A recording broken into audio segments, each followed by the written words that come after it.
Naye unajua baba alipiga simu tena, anadai eti nirudi shule.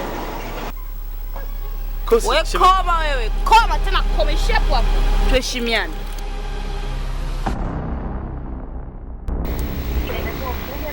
Funga masikio, beba vyombo vyako, rudi shuleni. Nilikuwa naomba uniazime kama shilingi 25,000 kaka. Mama naye akiondoka nije kwako wala hata usiku mmoja tu. Mtoto anaumwa sana, usiku amenisumbua sijalala.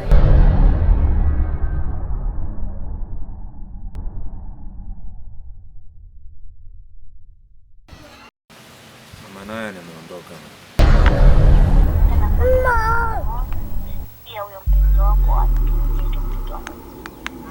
Lakini hayo mambo si tutaongea ukirudi mke wangu. Kwanza aliyekupa hizo taarifa za kwamba mimi na mpenzi mwingine ni nani?